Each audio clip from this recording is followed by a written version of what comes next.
nossa aula de parasitologia. Hoje nós vamos fechar os protozoários, aí na outra semana nós vamos entrar nos eumintos, ok? Então, hoje a gente vai falar sobre malária e toxoplasmose. Então, vamos lá que eu vou compartilhar com vocês aqui o slide. Estão conseguindo enxergar? Sim. Beleza. Então, vamos lá.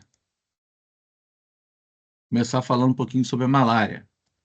Características gerais da malária, agente etiológico, eu tenho filo apicomplexa, família Plasmodidae, gênero Plasmodium. Aqui eu tenho as espécies como Plasmodium falciparum, Plasmodium vivax, Plasmodium malariae e Plasmodium ovale.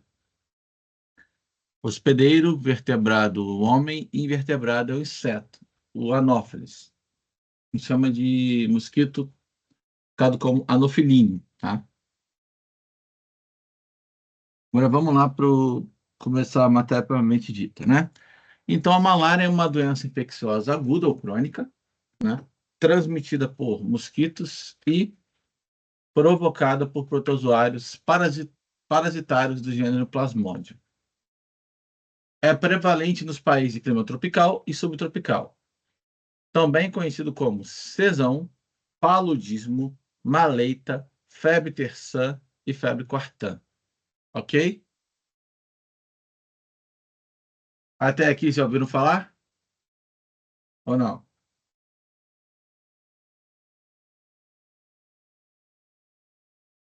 Oi, professor, tem como o senhor falar de novo? Tava picotando Tem.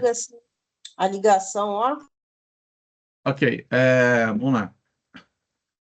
A malária é uma doença infecciosa aguda ou crônica transmitida por mosquitos e provocada por protozoários parasitas do gênero Plasmodium, né? Então, é prevalente nos países de clima tropical e subtropical, também conhecida como sezão, paludismo, maleita, febre terçã e febre quartã, ok? Isso aí é como é que ela é identificada. Vocês já ouviram falar da malária? Sim, já sim, professor. Ok, então. Até aqui tranquilo ou não? Sim, professor, ok. Tá. Então, eu tenho aí o agente patológico, né? Eu tenho 4 espécies que destacam, que parasitam o homem, que é a Plasmodium vivax, Plasmodium ovale, Plasmodium malariae e Plasmodium falciparum. São essas 4, ok? Então, as que mais causam morte é a Plasmodium falciparum e a Plasmodium vivax.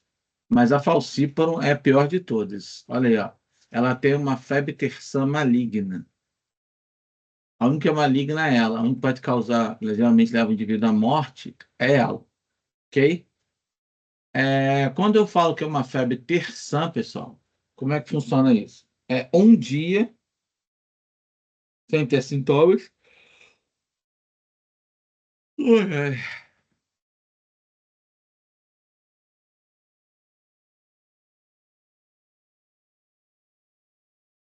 Só um minutinho, gente. Deixa eu ver um negócio aqui.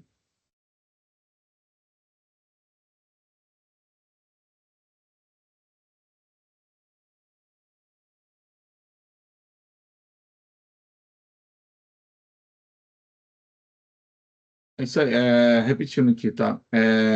Por dor de cabeça, que eu tenho que tomar um remédio.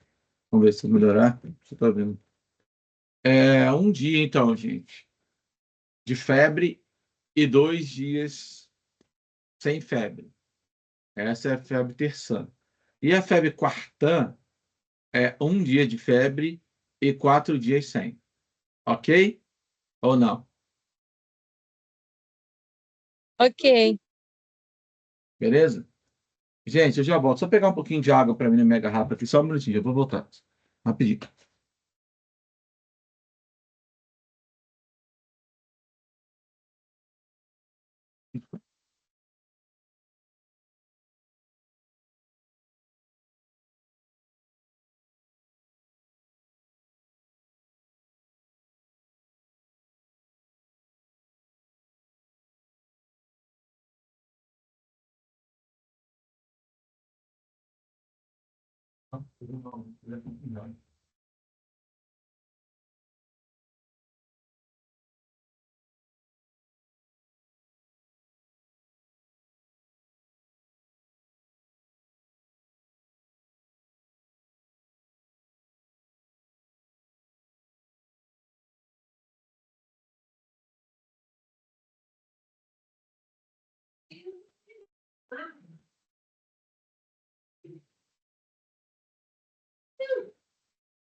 Ah, o primeiro negócio é depois disso, eu um pouco muito grande.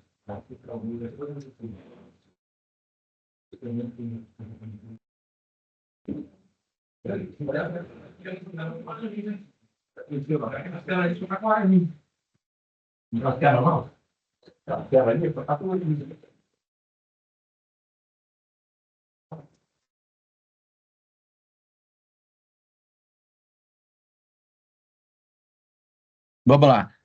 Ficou claro aí, gente? Então, que as duas que podem causar morte é a Plasmodium falciparum e a Vivax.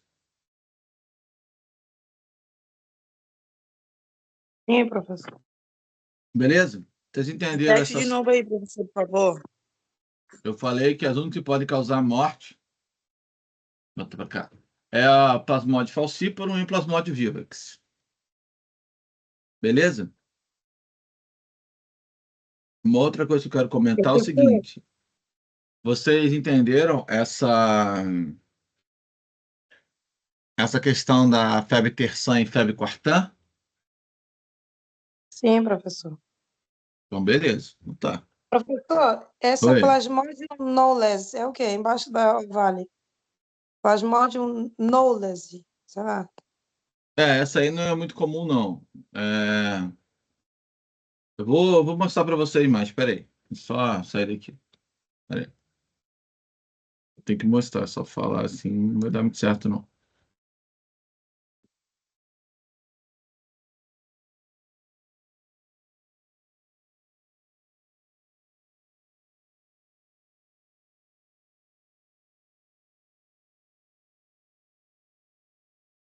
É porque essa Nolese aqui, ela parece em primatas, entendeu?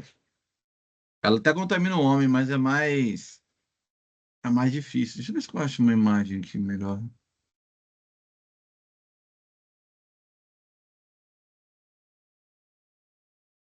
Seria aquela que, no caso, então, infecta primatas e as pessoas, às vezes, por confusão, matam o macaco ao invés de matar se prevenir contra o mosquito, no caso? Matam o macaco, o coitado do macaco, é isso?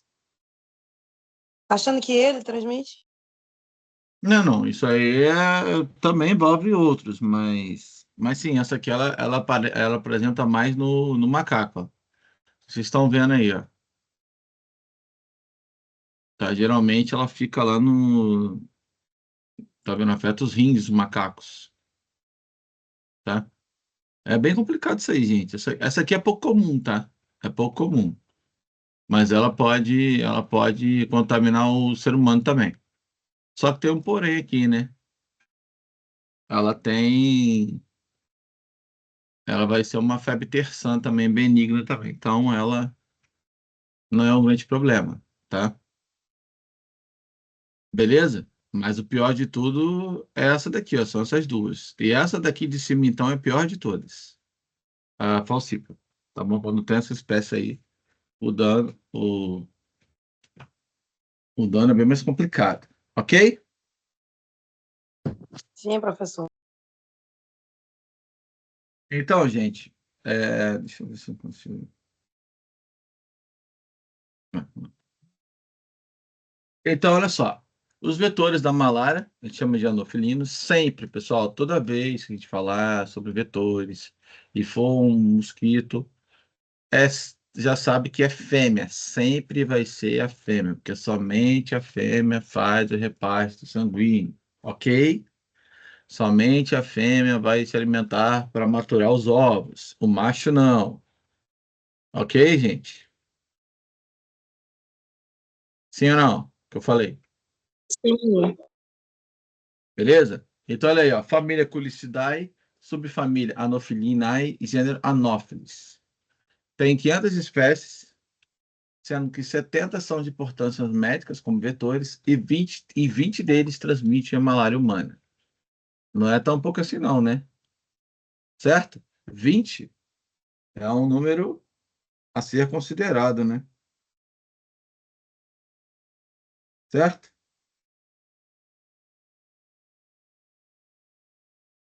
Beleza, gente? E Beleza, aí, professor. os principais vetores, eu tenho aí o Anopheles darlingi, o Anopheles aquasalis e o Anopheles albitarsis. Para a gente no Brasil, com certeza, destaque para o darlingi, tá bom? O darlingi é o maior, no Brasil, ele é o maior vetor carregador do plasmódio, tá?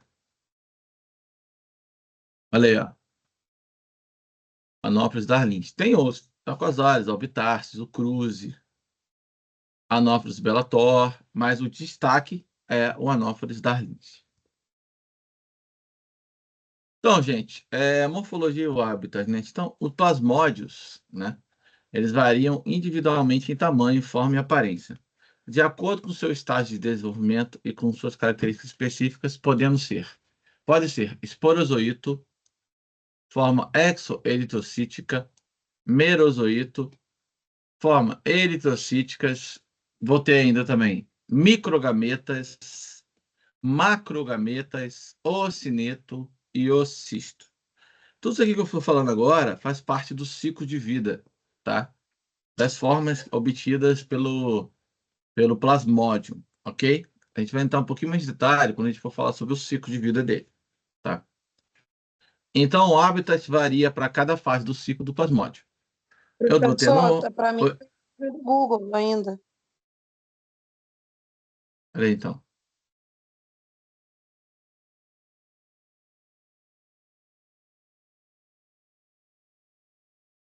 Foi? Foi. Mas agora você passou muito slide. Não, passei não. Beleza? Então, recapitulando aqui, ó. Morfologia e o habitat. Eu vou ter a forma esporozoíta. Essa forma exoeritrocítica é o ciclo, por exemplo, pessoal, que acontece, sabe onde? Nas minhas células hepáticas, certo? Já as formas eritrocíticas acontecem lá nas minhas hemácias, nos meus eritrócitos, ok? Faz sentido ou não? Sim. Ok, então.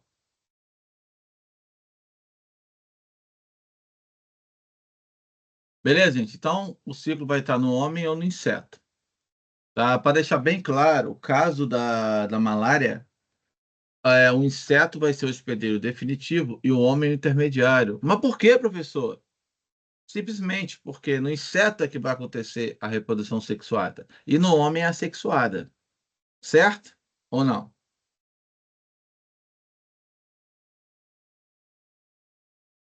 Certo. Ok.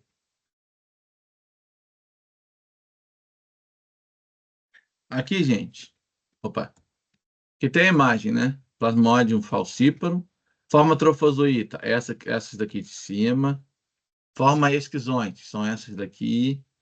E formas gametócitas são essas daqui de baixo. Ok?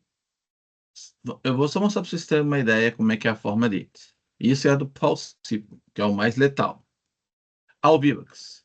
Eu tenho aqui trofozoitos jovens, trofozoitos maduros, esquizontes, gametócitos. Esse é do Vivax. Um dos mais letais também, né? É os dois que destacam mais.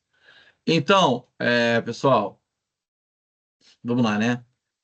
Esse vetor reservatório, no caso aqui a gente vai falar um pouquinho sobre Mosquito fêmea do gênero Anopheles, vou chamar ele de Anopheline, ele também é conhecido vulgarmente como mosquito prego ou carapanã, tá? Só para deixar um destaque aí, o homem é o único reservatório das espécies causadoras de malária humana. É somente o homem, não tem outra espécie como reservatório, não. Ok? Beleza?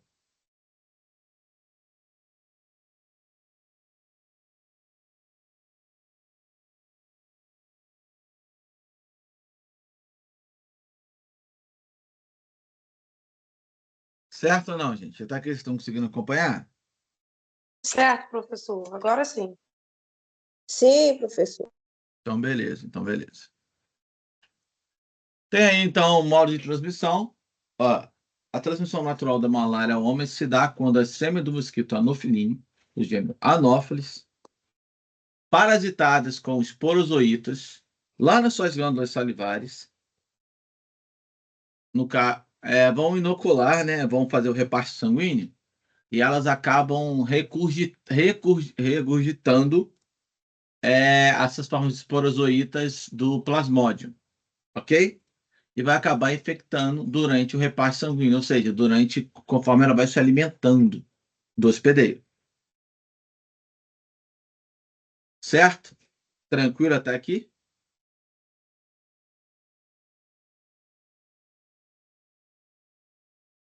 Sim, professor. Tá. Então, eu tenho aí, ó, o modo de transmissão. Ele é vetorial, né, passagem a transmissão do vetor, no caso aí da fêmea do anofilíneo, certo? Transfusão de sangue também de indivíduo contaminado, transfusão de sangue para uma pessoa saudável, a pessoa saudável vai ser contaminada, tá? O compartilhamento de seringas também, a pessoa infectada compartilhar a seringa dela também vai transmitir a doença para o indivíduo saudável. Acidente de laboratório também, se tiver contato, né? Acabar cortando ali, fazendo uma leve lesão, você também vai ser contaminado, tá? Ok?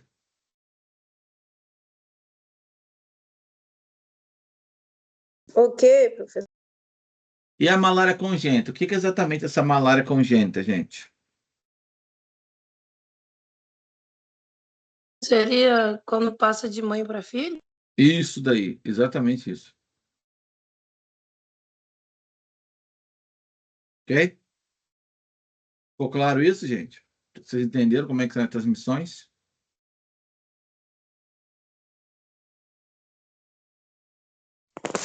Sim, professor.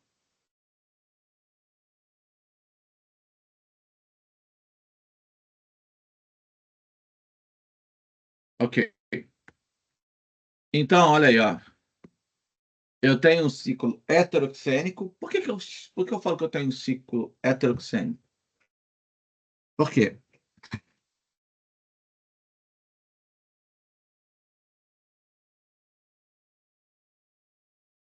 Repete a pergunta, professor. Tá, por que que eu tenho um ciclo heteroxênico aqui?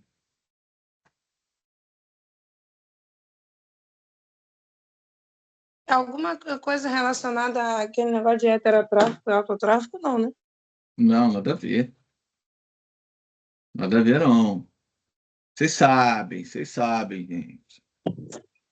É que ele precisa de 2 hospedeiros, professor, para completar o ciclo? Perfeito, isso, 2 ou mais, né?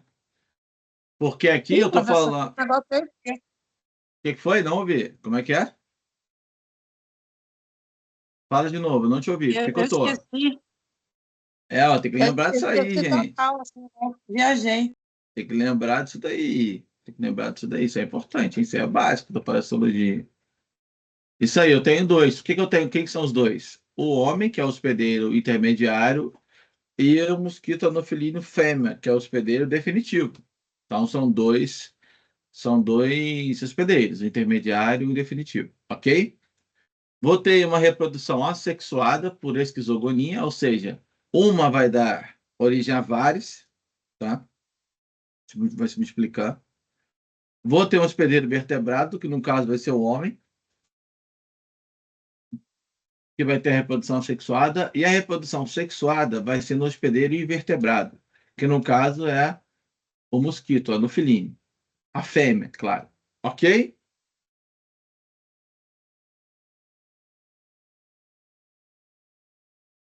Ok, gente? Faz sentido ou não?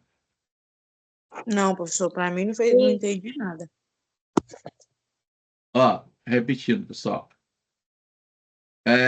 Como é que eu classifico ciclo sexuado, hospedeiro definitivo e intermediário? Vamos lá, já falei várias vezes. Vamos puxar da memória aí, gente, agora. Vamos lá.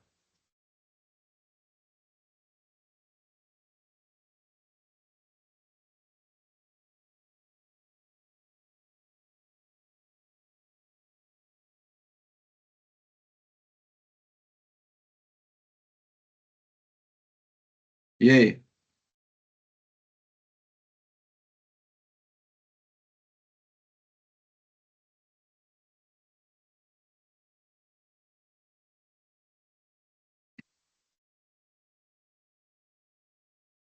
Lembra que eu falei, pessoal? Toda vez que eu falar de reprodução sexuada e eu tiver mais de hospedeiro, é o do hospedeiro definitivo. Quando eu falar de reprodução assexuada, ele é hospedeiro invertebrado. Perdão. Só repetir, perdão. Agora até eu Intermediário. perdi. Isso, intermediário. Ó. Reprodução assexuada, hospedeiro intermediário. Reprodução sexuada, hospedeiro definitivo. Não importa se é o homem, se é o mosquito, ou o que for que seja. Sempre vai ser assim. Não importa se é vertebrado, invertebrado, não importa.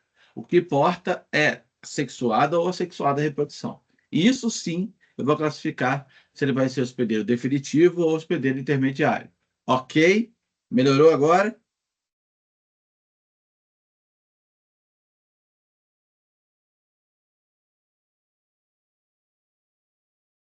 Pessoal, melhorou ou não melhorou? Vamos, Sim, gente. professor. Ficou claro agora? Lembraram? Então tá. Então vamos agora lá, pessoal. Ó, basicamente, tá? Vou começar com o ciclo básico do básico. Aí depois eu vou ir vou começar no ciclo micro, depois eu vou para o macro. É o mesmo ciclo, só que eu vou começar a dar nome aos bois, vou dar uma ampliada. Mas vamos lá. Vamos lá, pessoal. Ó. A fêmea anofilínea estava contaminada, ela vai picar um ser humano, vai acabar que ela vai liberar os esporozoítos, esses esporozoítos vão acabar atacando as células do fígado, células hepáticas, certo? Depois, com o tempo, elas vão acabar atacando as hemácias, e é nessas hemácias, elas contaminando aqui, é que depois vem outro mosquito, sem estar infectado, se alimenta, faz repasse sanguíneo, se alimenta, ingerindo essas hemácias também contaminadas, e acabam também ficando contaminados e passando para uma outra pessoa. Esse é o resumo, ok? Entenderam até aqui? Esse aí que é o resumo do resumo? Como é que funciona? Sim. Ok? Então eu tenho que contar de duas células. As células hepáticas do fígado e depois é para as hemácias. Então, beleza. Então, vocês entenderam aqui. Agora vamos para o macro. Quer dizer, aqui ainda não é o macro, não, né? A gente vai para o macro depois. Vamos lá, ó. Então, gente, ó, recapitulando, ó. Vou lá, a fêmea vai lá, pica o indivíduo, libera a forma esporozoíta. A forma esporozoíta acaba indo para o fígado, nas células hepáticas do fígado, sofre, vai se sofrendo metamorfose, vira essa forma merozoíta, eclode, contamina uma hemácia. Aí, ó, parte dela depois, contaminando essa hemácia, multiplica. Ou ela eclode da hemácia, sai, faz a hemácia sofrer lise, destrói ela e contamina uma nova hemácia, ou ela se diferencia em gametócitos, masculino e feminino, ok? Esses gametócitos masculino e feminino vão ser ingeridos, dando hemácia, tá? Vão ser ingeridos pelo mosquito anofilíneo, mosquito fêmea anofilíneo, acaba caindo, né? Olha, ele vai se alimentando, olha lá, ó. Vai lá até o intestino dele, acaba que os dois, dentro da nossa mosquita aqui, vai juntar o gametócito masculino e feminino, vai ter reprodução sexuada aqui, e no final das contas, vou acabar dando origem aqui a um novo esporozoito. Quando forma esse esporozoito, gente, estou resumindo, né? Ele vai acabar caindo aonde? Nas glândulas salivares e vai ficar aguardando até esse mosquito se alimentar. Fazer repartição dele. Ok ou não? Ok, professor. Ok. Eu dei uma aprofundada agora, né? Agora nós vamos aprofundar mais ainda. Vamos lá. Pode fazer por escada. Então, pessoal, ó, segue o raciocínio comigo aqui de novo. Ó. Mesma coisa. Ó. O mosquito, fêmea, vai lá, pica o paciente. Na hora que ele faz o repasse sanguíneo, faz a deglutição, ele acaba meio que vomitando, entre aspas, né, esse esporozoito. Essa aqui, que é a forma infectante, ela vai penetrar lá na célula do fígado hepática, vai se multiplicar dentro dessa célula hepática, aí ela já sai diferente, metamorfoseada, digamos assim, e ela sai sob a forma de merozoíta, uma forma mais arredondada. Essa forma merozoíta, ela acaba infectando as hemácias desse indivíduo, ok? Então, ó, ela vai infectar a hemácia, aí parte dela vai acabar se multiplicando e depois vai fazer a lise dessa hemácia, ou em parte vai contaminar umas novas hemácias, ou parte delas vão se diferenciar em gametócitos, masculino e feminino. É aquele mesmo esquema, né?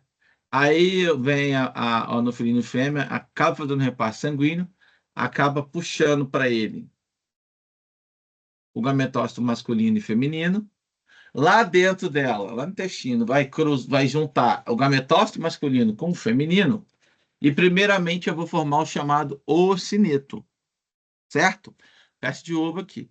O ocineto depois vai se transformar num ovócito. E aqui vai começar a proliferação das formas trofozoíta, até chegar no limite e que trofozoíta, esse esporozoito, tá? Até que esse esporozoito acaba eclodindo esse ovócito, certo? E vai ficar lá na glândula salivar desse inseto, aguardando até uma hora ele fazer o repasse sanguíneo e contaminar de novo um outro ser e começar o ciclo novamente. Claro ou não claro? Professor, então vai só para o fígado e o intestino? Ele vai para a corrente sanguínea, né? Para as hemácias todas, para a corrente sanguínea toda, mas Isso, ele atinge isso. o fígado no intestino? Não, intestino não, intestino do mosquito, não o intestino nosso. Faz Entendi. sentido? Tá? Por isso que eu falei aquela hora, ela se alimenta, vai para o intestino dela.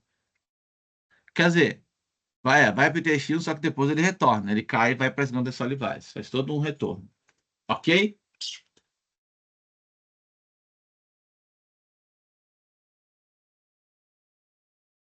Ficou claro, gente, ou não? Professor, Sim, professor.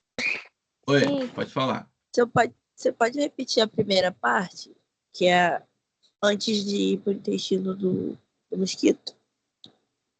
Tá, vamos lá, ó. O mosquito, a fêmea, o anofilíneo, vai picar o indivíduo, certo? Vai liberar os porozoítos. Esses porozoítos vão atacar as células hepáticas, certo?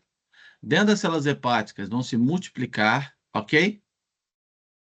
Assim que se multiplicou, ele vai estar sob a forma de merozoíto e vai eclodir dessa célula hepática. Vai eclodir a célula, vai quebrar ela e vai sair. Assim que o merozoíto sai, ele vai cair lá na corrente sanguínea e vai infectar uma hemácia, certo? Parte delas, ó, é assim, vamos supor que seja metade e metade. Parte dela vai acabar se multiplicando mais, vai acabar destruindo essa hemácia e contaminando novas hemácias, e parte delas, perdão, desses gametócitos, vão se diferenciar em quê? Em masculino e feminino. Aí esse diferenciado em masculino e feminino vai ser o quê? No momento que surgir uma nova fêmea anofilínea para fazer o repasse sanguíneo, para se alimentar desse indivíduo contaminado, ela vai acabar ingerindo o quê? O gametócito feminino e masculino, que lá dentro do intestino dela vão se juntar, tá? Vai formar o ocineto, depois ele vai se transformar num ovócito, vai começar a vir proliferação de esporozoíta, até que vai chegar uma hora que vai eclodir esses esporozoítos, vai quebrar esse ovócito e vai ficar lá na glândula salivar aguardando reiniciar o processo. Ok? Sim ou não? Ok. Professor, uma dúvida. Pode falar. É como se o fígado, tanto humano quanto o fígado do mosquito, metabolizasse esse parasita, no caso? Porque você falou que porque você falou que primeiro, né, o mosquito libera na corrente sanguínea, né, esse merozoito, né, merozoitos, e aí eles eclodem depois que passam pelo fígado. Aí vão para as hemácias, não é? Aham, isso. Mas assim, o fígado, ele faz essa quebra? É o fígado que causa essa quebra ou é o próprio parasita que faz isso? Não, é o parasita que faz isso, cara. É o seguinte, imagina, fica tão cheio aquela célula, tão cheio de merozoíto que ela se rompe, porque ela não suporta mais aquela quantidade. Entendeu agora? Faz sentido. Entendeu? Eu entendi sua pergunta. Não, aí ele estoura. E faz a mesma coisa com a hemácia. Entendi. Aí a hemácia, ela eclode, é isso? Ela vai estourar, porque vai romper ela, né? O Entendi. merozoíto vai forçar a barra e vai romper ela. Entendi.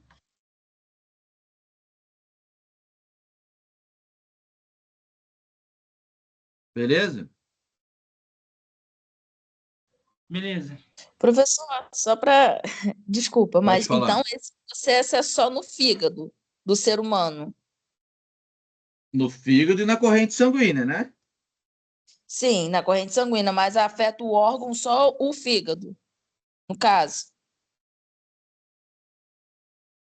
Então, inicialmente sim. Eu não estou falando de casos graves, não. Vamos falar, basicamente sim.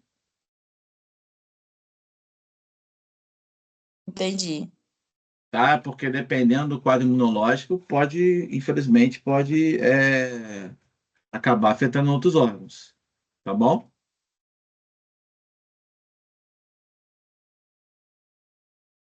Respondi?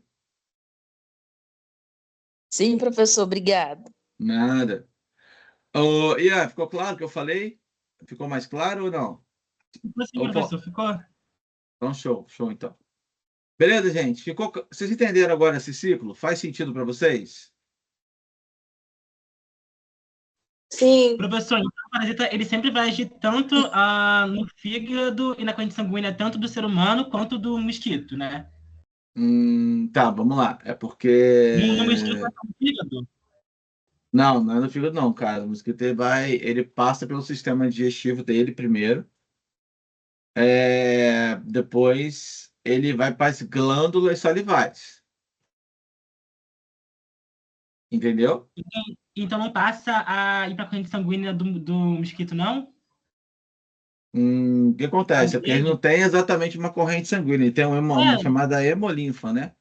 Isso, Mas não, ele isso não aí. passa, não. Ele não passa, não. No caso, é essa questão que o senhor falou, que ele pica e ele vomita ao mesmo tempo? Isso, ele regurgita. Isso. Ele vai meio que. Na hora que a fêmea está lá fazendo repasse sanguíneo, ela acaba eliminando, né? Fazendo tipo vamos falar assim, meio que vomita esses protozoários. Certo? Aí, no caso, vomita esses protozoários na corrente sanguínea do ser humano. Isso. Aí ele cai primeiro no fígado. Primeiro ele vai caçar o fígado. Primeira coisa que ele vai fazer.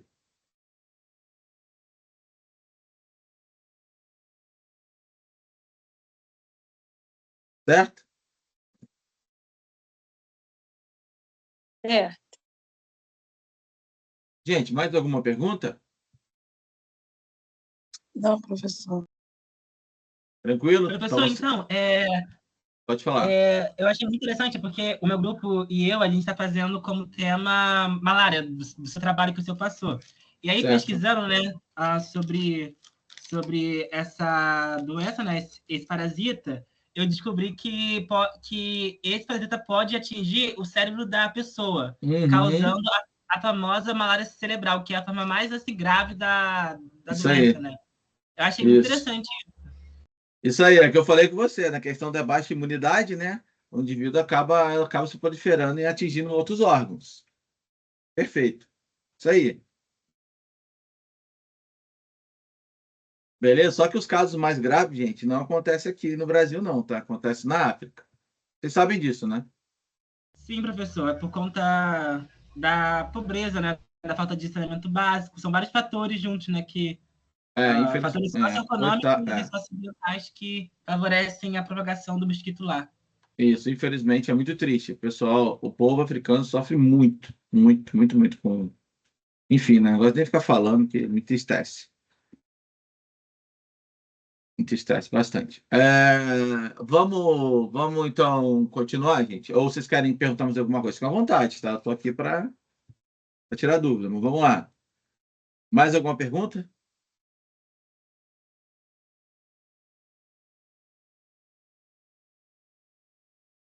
Professor, no caso, a malária, você falou que ela faz com que as hemácias elas explodam, né? Rompe, faz lis, Não isso. pode causar anemia por conta disso, né? A pessoa Sim, pode com ficar anêmica. certeza. Com certeza. Está relacionado. Está relacionado. Você ter baixa contagem de eritrócito por conta disso. Professor, Certo? deixa eu lembrar uma coisa, o senhor pode? Posso te lembrar uma coisa? Pode falar. Crachá. Oi? Cadê seu crachá? Tá aqui na mochila, gente. Vocês querem que eu coloque? Eu coloco. Mas é porque em casa, assim, acabou. Vocês querem que eu possa crachá? Não, é porque tinha uma outra professora que ela falava que quando ia dar aula era obrigada a ter o crachá, né? Aí quando ela botava para gravar, a gente sempre lembrava do crachá. Não, sim, bom, eu nunca fiquei sabendo que era obrigado, não, gente. Mas eu coloco, às vezes é porque eu esqueço também. Eu vou falando, eu esqueço. Então, vou pegar aqui então. Peraí. Eu acabo esquecendo mesmo. Não tem problema, não. Vamos lá. Vamos fazer o negócio certinho. Mas porque ela falava. Aí eu achei que servia para todos os professores, entendeu? Bom, até hoje nunca me falaram isso. Assim, eu sei que tem que usar crachá. Às vezes eu até esqueço até na faculdade, gente. Eu fico tão assim cansado com a correria do dia a dia e tal. Aí, ó, pronto, coloquei. Beleza? Tá tranquilo. Vamos lá? Vamos continuar então, gente? Vamos lá, vamos continuar. Pessoal, reparem bem que aqui está um pouco mais detalhado ainda. Lembra que eu falei com você? Ó, o ciclo, por exemplo, esporogônico é o ciclo de formação de esporozoíta. Tá? Eu estou resumindo aqui, tá? Vou falar aqui só o que a gente não falou, não vou ficar no repeteco, não. Tá? O ciclo exoeritrocítico vai acontecer lá na célula do fígado. Ok, gente? O ciclo eritrocítico acontece nos eritrócitos, tá? Lá na minha hemácia. Eritrócito, né, glóbulos vermelhos, tal. Ok? Faz sentido ou não?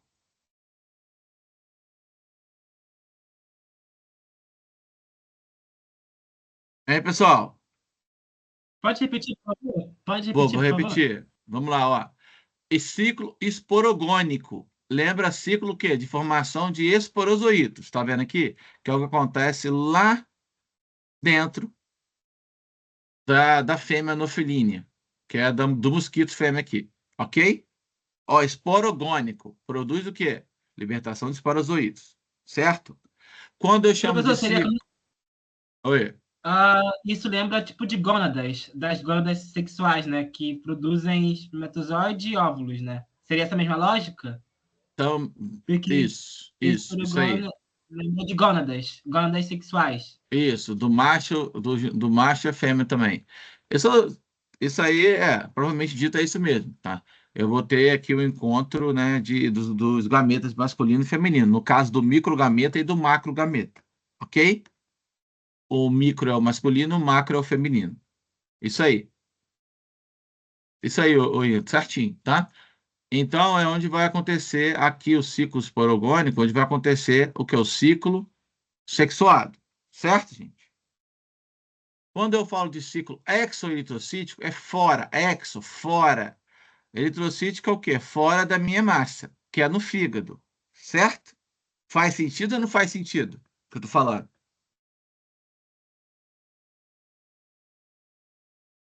Hein, pessoal? Gente, oi, tá alguém aí? Esse exo é no fígado, né? É, E o outro normal eritrocítico é na hemácia. Lembra, eritrócito. Eritrócito é o quê? Hemácia, glóbulos vermelhos, certo? sim, entendi. Tá? Exo fora do glóbulo vermelho, que é dentro do fígado. Faz sentido para vocês, gente? Ou não? Faz. Certo? Agora eu vou entrar num pedaço aqui importante, que eu não falei no outro, é o seguinte, ó. Vamos lá, só para a gente fechar aqui. Não vou falar tudo, não, porque a maioria a gente já bateu na tecla. Eu só vou dar pontuar uma coisa importante aqui que não foi falado nas mais anteriores. Reparem bem, que essa aqui é mais completa ainda. Ó, fui lá, taquei as células do fígado, virou infectado, ele vai virar essa forma de esquizonte, vai fazer a ruptura dessa célula hepática e vai contaminar uma hemácia, certo? Olha só, pessoal. Aí, contaminando, eu vou ter uma forma trofozoíta imatura. Essa forma trofozoíta imatura já vai ter uma bifurcação aqui. Ou ele vai virar maduro, vai virar o esquizonte, vai fazer a ruptura dessa hemácia e contaminar novas hemácias, ou esse trofozoíta imaturo vai se diferenciar em gametócitos. Vai diferenciar em gametócito, certo? Vai se tornar esquizonte, e aqui, quando ele se torna esquizonte, ele vai se dividir em masculino e feminino, em macro e microgametas. Aí o resto do processo a gente já falou. Ok? Então, aqui é que vai dar origem à bifurcação. É lá no trofozoito imaturo. E que ou vou virar maduro ou vou virar gametócito. Ok, gente? Sim ou não? Ficou claro? Ok.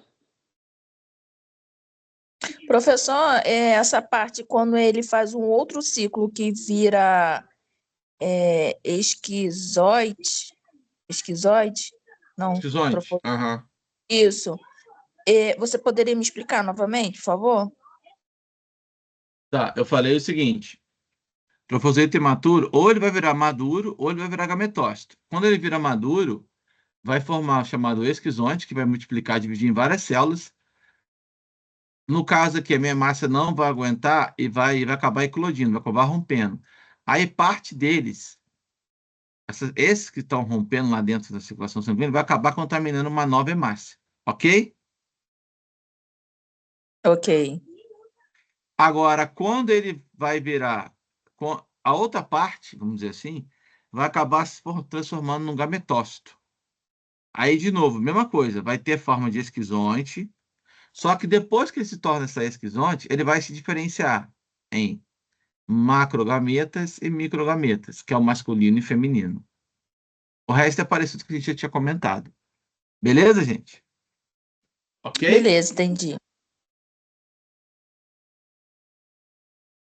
Então, aí eu tenho a malária com imunidade inata e imunidade adquirida. A imunidade inata, o indivíduo vai ter anemia falciforme, vai ter a presença dessa adesina aí, que vai levar à morte do parasita. Ou seja, esses indivíduos são imunes. Quem tem anemia falciforme é imune à malária. E adquirida? Oi.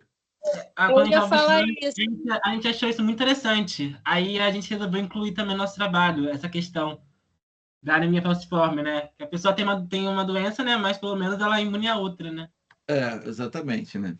É legal, isso é legal. Essas coisas acontecendo é muito legal, né? E eu tô doido para assistir eu tô doido para vocês fazerem a apresentação para mim. Isso é legal. Beleza, gente? E a imunidade adquirida? Eu vou ter aí, ó, imunidade dependente de exposição contínua ao parasita, certo? Ou seja, conforme eu vou tendo contato, eu vou adquirindo imunidade. Faz sentido ou não, gente, para vocês? Sim, professor. Eu também pesquisei também que tem um certo povo, eu esqueci o nome do povo exatamente, mas é um povo africano, assim, de uma tribo bem primitiva, que eles são meio que imunes à malária.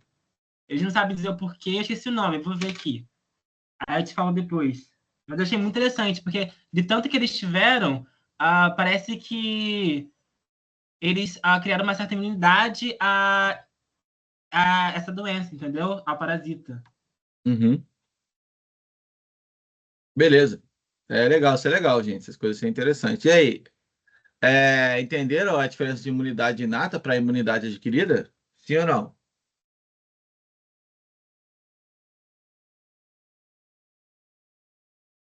Sim. Tá tranquilo, pessoal? Podemos continuar?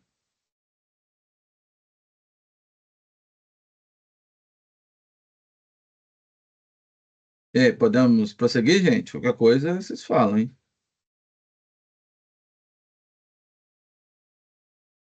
Pode prosseguir, professor. Então tá ótimo. Então vamos lá, então. Bora. O período de incubação, né? A Plasmodium vivax gira em torno de 10 a 15 dias. Porém, o extremo dele é de 8 a 27 dias, do menor para o maior, né? O falciparum, de 7 a 10 dias, só que pode apresentar também de 8 a 25 dias. E o malari, de 15 a 30 dias. Ok?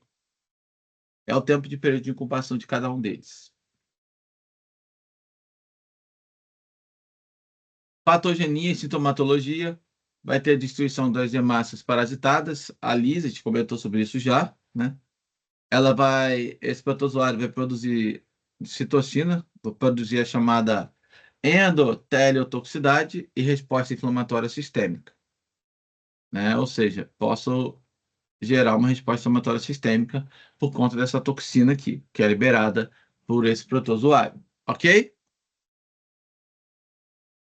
Tranquilo até aqui?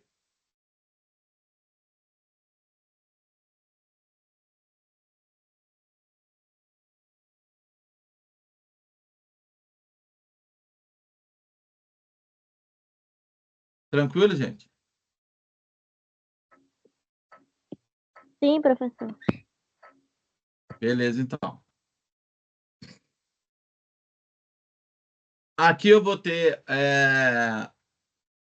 também a questão da citoaderência e sequestro de eritrócitos infectados. Posso ocasionar uma obstrução do fluxo microvascular, certo? O que seria eritrócito mesmo? As hemácias, né? Então, eu posso fazer uma obstrução por conta de uma infecção por esse protozoário. Show?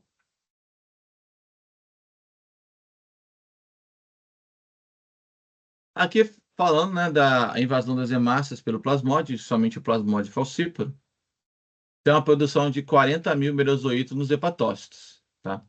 Então, os merozoítos eles parasitam as hemácias jovens e maduras. Beleza?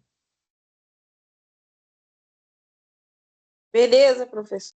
Até aqui tá tranquilo?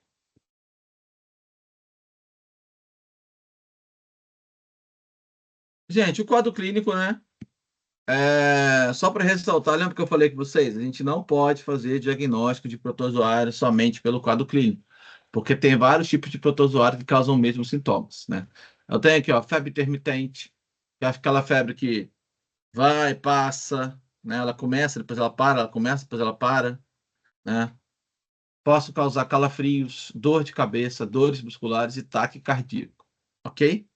Esse é o quadro clínico apresentado por um indivíduo contaminado. Claro, né? Que, ó, dor de cabeça, tremor, suor, palidez, tosse seca, inchaço. No estômago eu tenho náusea e vômito, dor nas costas, cansaço e dor, febre, falta de apetite. Tudo isso aqui são sintomas, né, da malária, ok?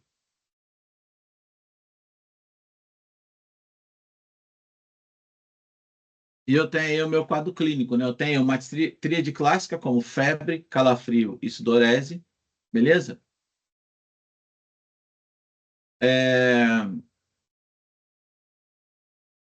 Pode ser acompanhado por náuseas, vômitos, eu falei, mialgia. A gravidade depende da espécie do parasita. O falciparum é mais letal, como a gente tinha comentado. Posso apresentar uma parasitemia. O tempo de doença, dependendo do tipo de doença, né? Imunidade prévia do paciente e maior gravidade em crianças, gestantes e primo-infectantes. Infectantes também, principalmente. O que vocês poderiam dizer para mim? O que seria esse primo infectado?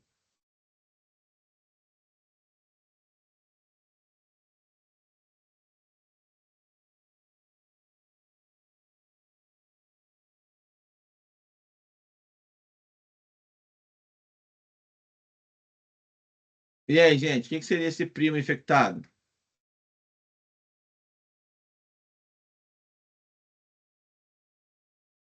Seria uma primeira infecção, professor? Algo assim? Algo assim, não, tá certinho, é isso mesmo. É a primeira infecção. Então, o indivíduo que foi contaminado pela primeira vez, crianças gestantes, geralmente vem com maior gravidade.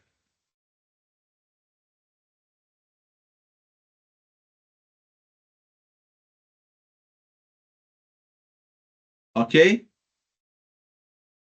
Ok, professor. Ó, e a malária não complicada? Eu vou ter uma intensa debilidade física, náusea e vômito. E ao exame físico, o paciente vai apresentar-se pálido e com baço palpável, ou até aumento do baço. Certo? Ou seja, essa aqui é não letal, tá, gente? Para deixar isso bem claro.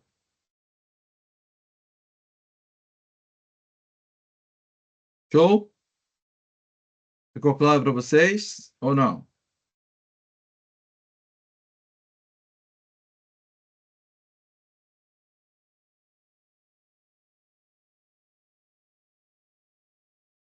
Hein, gente? Ficou claro para vocês ou não? Falam para mim. Sim, professor. Beleza, então. Vamos continuar. Lembra que eu falei para vocês aí, a malária grave complicada, quando geralmente acomete pessoas com problema no sistema imune, aí, ó, pode afetar os rins, pode afetar os pulmões, o cérebro, o fígado, né? De uma maneira muito mais impactante e hematológico também. O fígado hematológico é normal, mas os outros órgãos não, né? Certo?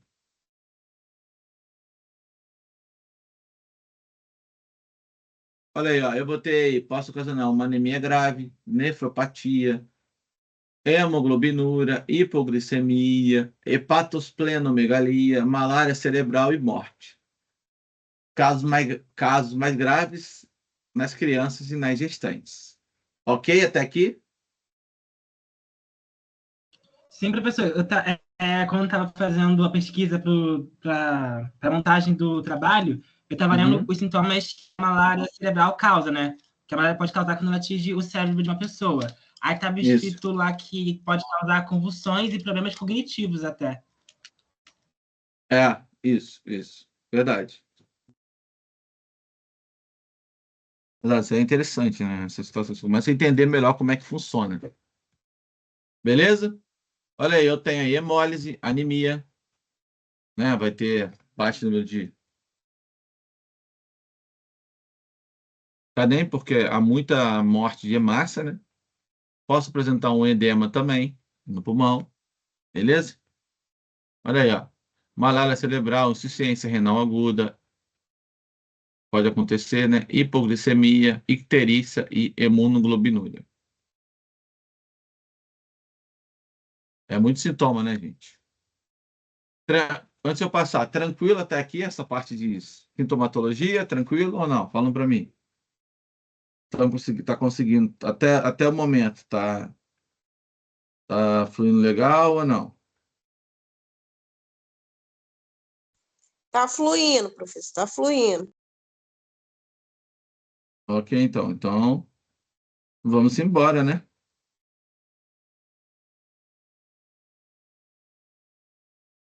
Vamos embora, então. Olha aí, ó. E para diagnóstico, eu vou ter clínico, né? Análise clínica, fazendo a parte, ou no caso, a anamnese do paciente.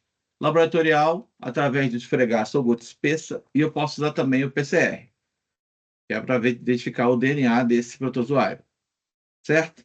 No esfregaço é que eu vou levar o esfregaço para olhar no microscópio. Malária, no indivíduo não imune, vai apresentar uma febre contínua, subcontínua ou remitente. Vou apresentar calafrios e sudorese, ok?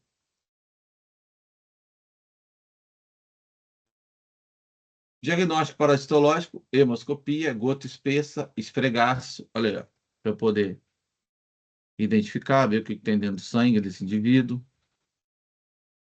Só para você ter uma noção, todas as formas trofozoítas do plasmódio falcíparo foram identificadas. Olha, eu tenho o plasmódio falcíparo esquizontes e forma gametócita, ok?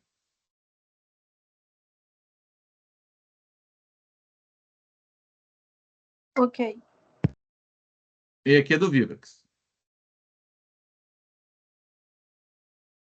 Diagnóstico também posso usar imunofluorescência ou, claro, PCR, que tem uma elevada acessibilidade para o teste de DNA para eu poder identificar qual o plasmódio que é. E a forma preventiva, gente, ó. As redes contra mosquito, ou chamado de mosquiteiros, ajudam a manter o mosquito longe de pessoas e reduzir significativamente as taxas de infecção e a transmissão da malária. Essas redes não são uma barreira perfeita, muitas vezes são tratadas como inseticida destinado a matar o mosquito antes que ele tenha tempo para procurar uma forma de passar pela rede. Estima-se que o mosquiteiro tratado com inseticida seja 2 vezes mais eficaz do que o mosquiteiro não tratado e aumenta em até 70% a proteção em comparação aos comuns. Certo? Então, a tela é importantíssima para a prevenção.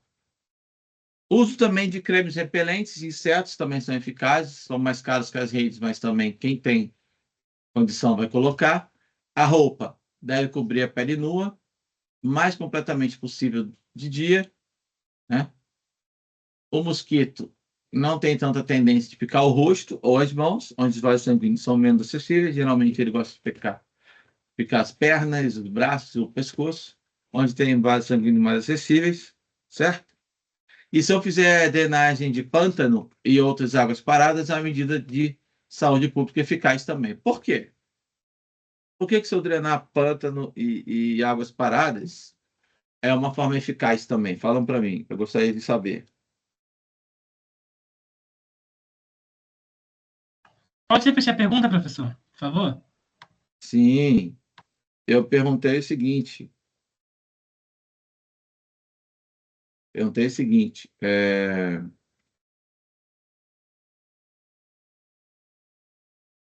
Por que que a drenagem de pântanos e drenar essas águas paradas, que ficam em algum ambiente ali próximo, é necessária e é eficaz contra os anofilíneos, mosquitos anofilíneos? Porque elimina os ovinhos do mosquito? Como assim? Mas por que que elimina? Larvinhas? Elimina as Ele não vai larvas? Ela se desenvolve aonde? Na água ou no solo? Hã? É na água? Na água, igual, de uma forma similar ao Aedes aegypti. Então, Então, conforme ele vai drenar, ele vai... vai acabar eliminando eles indiretamente. É isso aí. Certo, gente? Ficou clara a prevenção para vocês?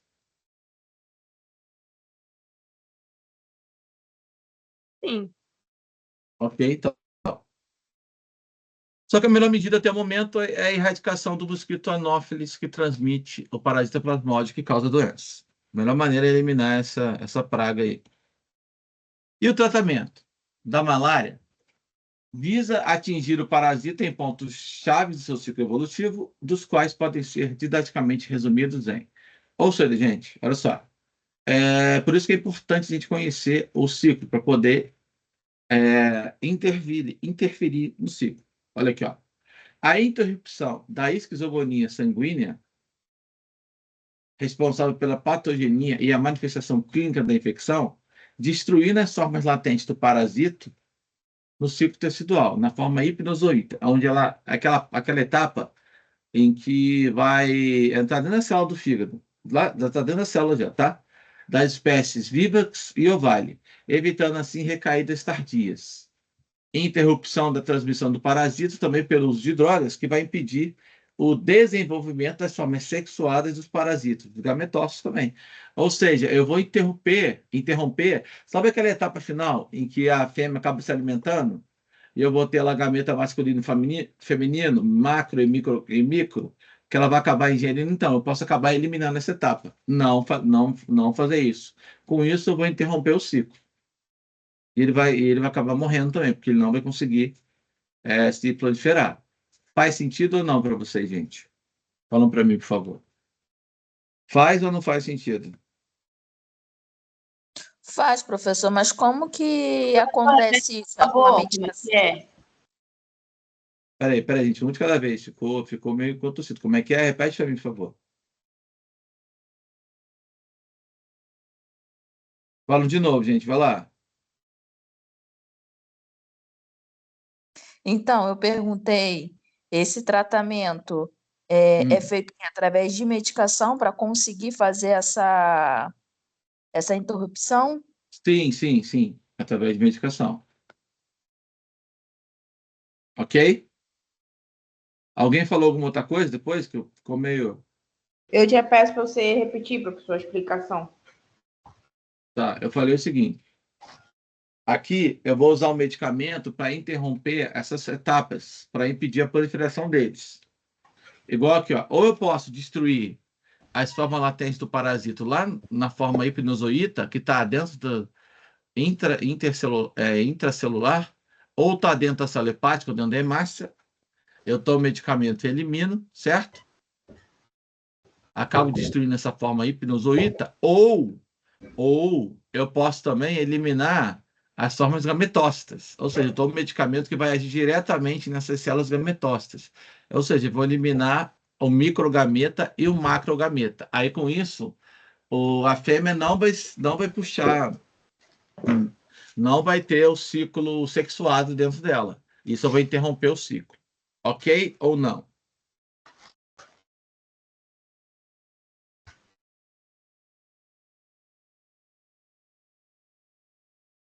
Ok ou não, gente? Falam para mim.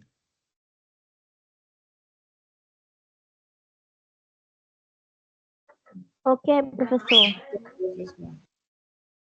Então, beleza. Então, ó, qual que é o objetivo primário do tratamento? É a erradicação dos estágios assexuados sanguíneos do parasita, cuja produção é responsável por um conjunto de sinais e sintomas que a gente vai ter.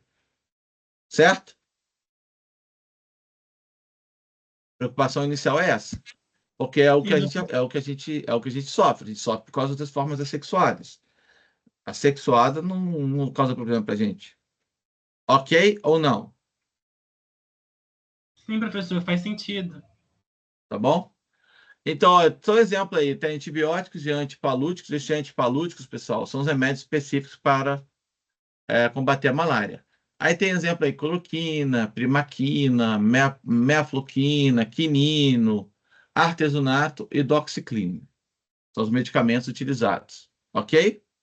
O Ministério da Saúde fornece. Aí, do exemplo, cloroquina 5 mg de quilo por dia por 3 dias e primaquina 15 mg quilo por dia por 15 dias. Pessoal, agora a gente está chegando no final aqui, né, da malária. Ponto esse que é importantíssimo que eu vou falar agora. O Dia Mundial da Luta contra a Malária, dia 25 de abril, já passou isso aí no comecinho do ano. Então, foi desenvolvida tá terminando, né, a vacina R21, Matrix M, para prevenir a malária, que passa a ser recomendada oficialmente pela OMS, tá? Ela é o segundo imunizante contra a doença a receber a aprovação da entidade após o RTS, o SAS101 em 2021. Então, o cientista falou assim: como pesquisador da malária, eu costumava sonhar com o dia em que teremos uma vacina segura e eficaz. Além disso, eliminar completamente a transmissão do plasmódio nos próximos 9 anos. No Brasil, a vacina foi aprovada pela Agência Nacional da Vigilância Sanitária da Anvisa em março, para a população entre 4 a 60 anos, mas não está disponível ainda no SUS. Provavelmente agora deve estar quase sendo disponível, pelo tempo que já tem mais ou menos um ano. Então, o esquema da vacina é de 2 doses subcutâneas com intervalo de 3 meses entre elas. Ela foi testada num programa piloto que alcançou mais de 800 mil crianças em Gana, no Quênia e no Malawi desde 2019. Então, a imunização ocorre com a aplicação de 4 doses, primeira aos 5 meses, segunda aos 8, terceira aos 11 e a última dose, que é a dose de reforço, há 1 ano e 6 meses. Ok? Isso é legal, né? A questão da vacina. E aqui, gente, falando da epidemiologia, 85% dos casos ocorrem na savana e floresta da África. 1 milhão de crianças morrem de malária ao ano, né? No Brasil, a maioria dos casos é na Amazônia, certo? Tem cerca de 600 mil casos por ano.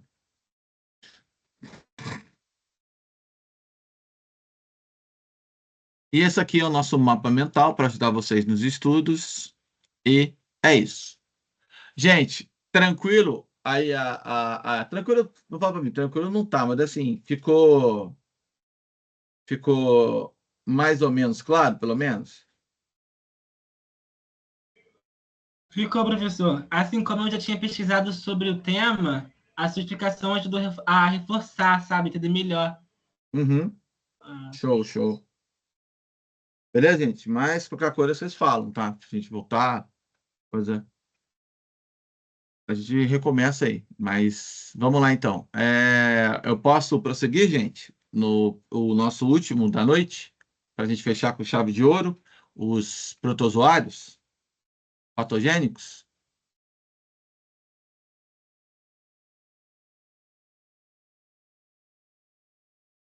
Posso, Sim, gente?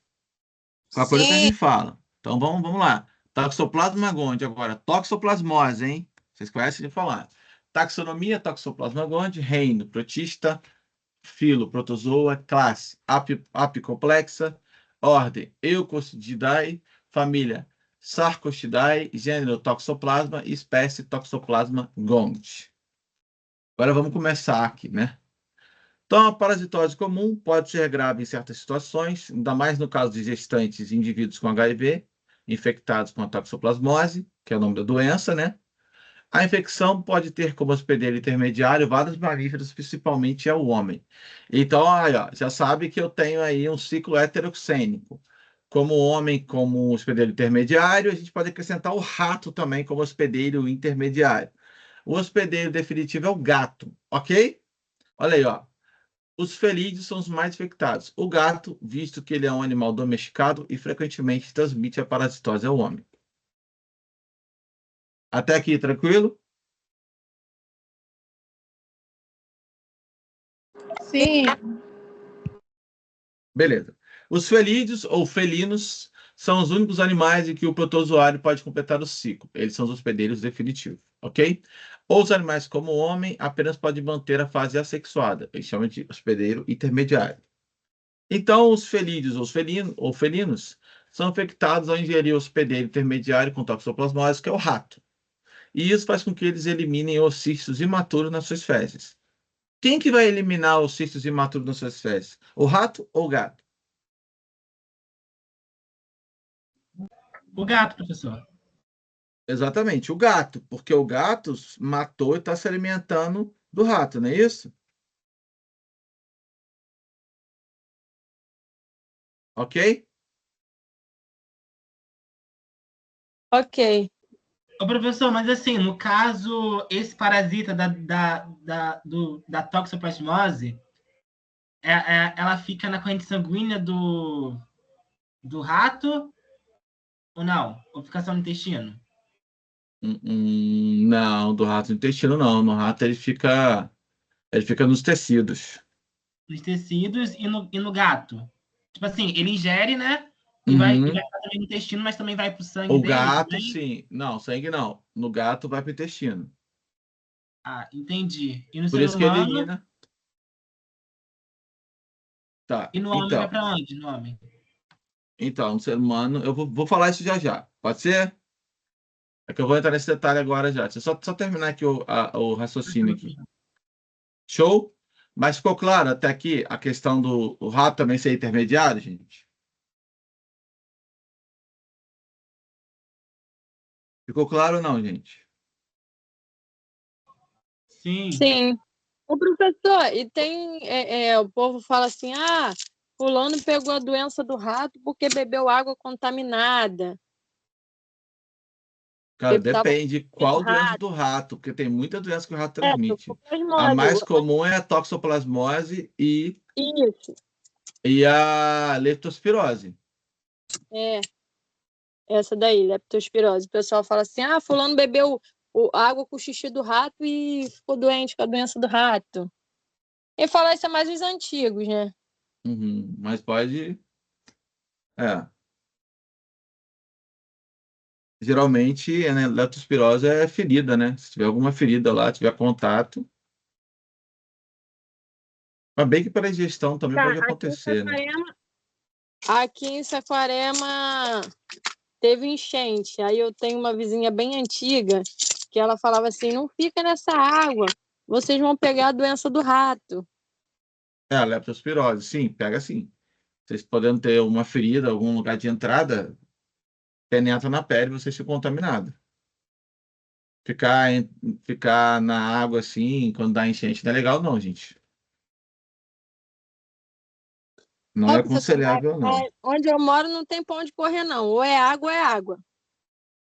É, então é bom você sempre fazer esse tipo de exame para ver se vocês não estão contaminados. Sério mesmo. Não quer dizer que vocês vão pegar sempre, quer dizer que sempre vai acontecer alguma coisa. Não. Mas o que eu posso dizer é o seguinte: corre risco. É isso que eu quero dizer. Ok? Faz sentido o que eu falei ou Ok. não? Sim. Tá. Show. Então vamos continuar aqui, que daqui a pouco eu vou entrar no ciclo, porque senão a gente vai entrar um pouco mais de detalhe. Morfologia, eu tenho 2 ossísteos, ó. 1, 2 e 4 porozoítas, ó. 1, 2. Imagine mais 2 desse aqui desse lado. 3, 4, ok? E isso daqui, 1, 2 porozoítas. Então tem 2 porozoítas em cada. Perdão, tem 2 porozoítas, isso, em cada esporocisto. Faz sentido ou não, gente? Sim. Show de bola, então. Aqui eu tenho a forma taquizoíta, que eu chamo de forma trofozoíta, que é a forma livre, que vai infectar. E aqui eu tenho a forma bradizoíta, que vai estar dentro das células, dentro dos cistos teciduais. Essa forma bradizoíta é a forma que está no rato, por exemplo. No bovino, no suíno, tá? E respondendo a sua pergunta, já já você vai entender melhor o que eu estou falando. Ó. Tanto o cisto como os cistos teciduais se transformam em taquizoítos, logo após a ingestão. O ser humano vai cair para onde? No intestino, vai lá no ciclo todinho lá, né? Então, as formas taquizoítas atingem o tecido nervoso e muscular e se transformam em bradizoíta. Se a mulher gestante se infectar, os taquizoítas também podem infectar o feto através da corrente circulatória. Sim, respondendo a sua pergunta aí, pode passar para a corrente circulatória também, ok? Mas geralmente o ser humano também ele acaba contaminando igual o. Sabe quando o gato come o rato contaminado? No nosso caso também acontece porque a gente come carne sangrando ali, de bovino, suíno, ovino, enfim. Acaba estando contaminado e se infecta também. Ok ou não, gente? Fica só isso aí. Eu vou entrar um pouquinho mais de detalhe nele agora. Mas esse aqui fica mais tranquilo. Faz sentido ou não, pessoas? Falam para mim. Sim. Tranquilo até aí ou não?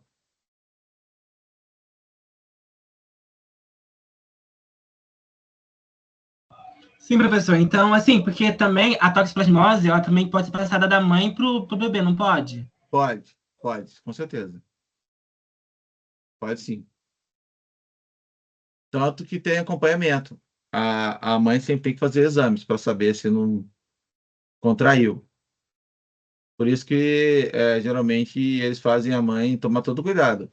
Quem tiver gato em casa, ou na hora de comer na rua, enfim, né?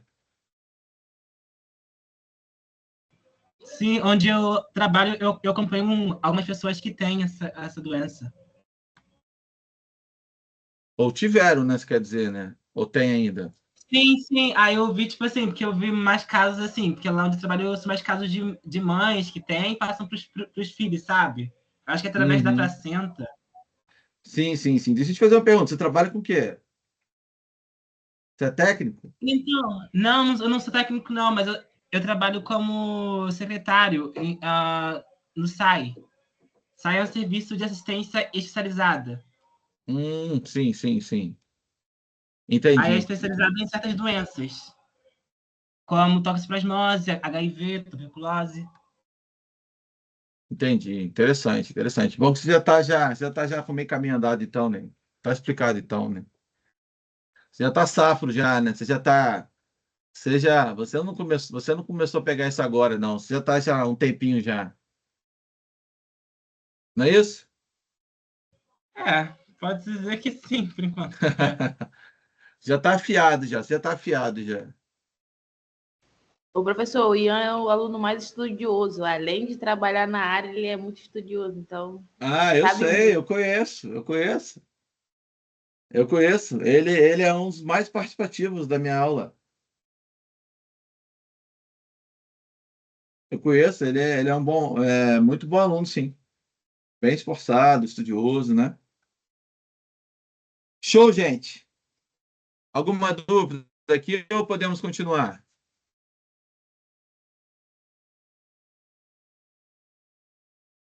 Então vamos lá. Ó, o ciclo do gato, ó. Ingeriu o roedor contaminado. Vai lá para o tubo digestivo na forma de oocisto e acaba sendo eliminado nas fezes no solo. Quando o gato elimina as fezes no solo, ó, vai fazer uma esporulação, vai produzir esporozoítos. Com isso, o meu oocisto vai se tornar infectante. E lá no interior do oocisto, ele vai tomar essa forma aqui, de dois esporocistos com 4 esporozoítos. Ok? Ficou claro isso ou não?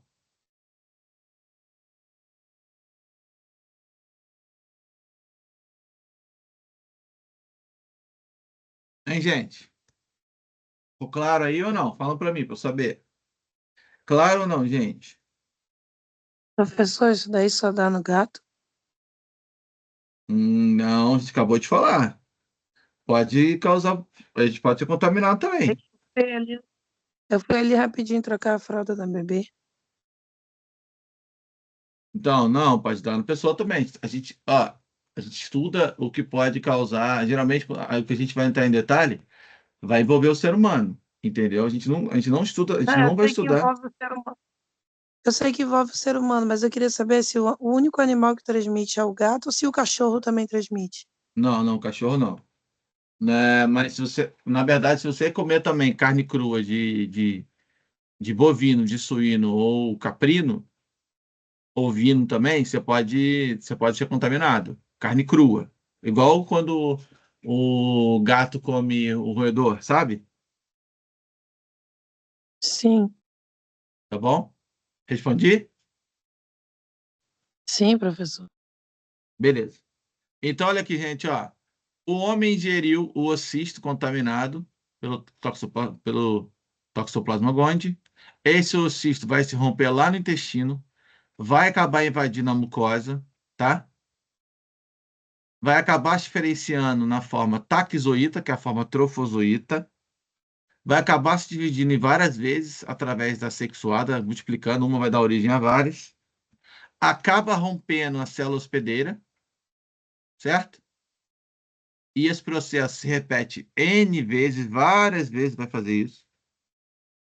E com isso vai liberar uma grande quantidade de taquizoítas, forma trofozoíta, forma, né, infectante que se locomove. Essa invasão nas novas células do sangue vai atacar quem? Os tecidos parenquimatosos. E no final das contas, esse taquizoíto vai ser formado a partir do meu ciclo assexuado, podendo levar a essa formação também de bradizoítos intracelulares, porque ele pode atacar algum órgão, aí penetrar no tecido. Ok ou não, gente? Falam para mim.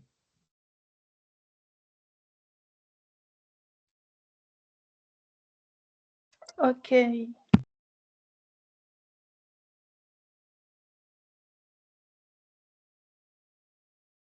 Beleza? Então, vamos lá. Vamos continuar.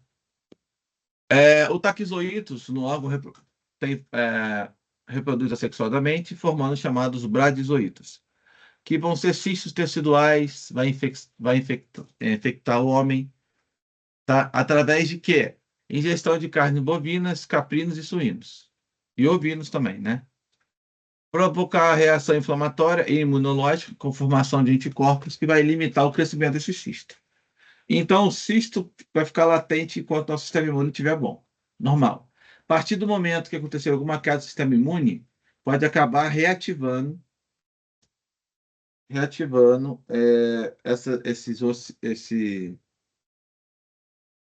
esse protozoário, perdão, e acabar desenvolvendo sintomas naquele indivíduo. Ok? Faz sentido para vocês ou não, o que eu falei?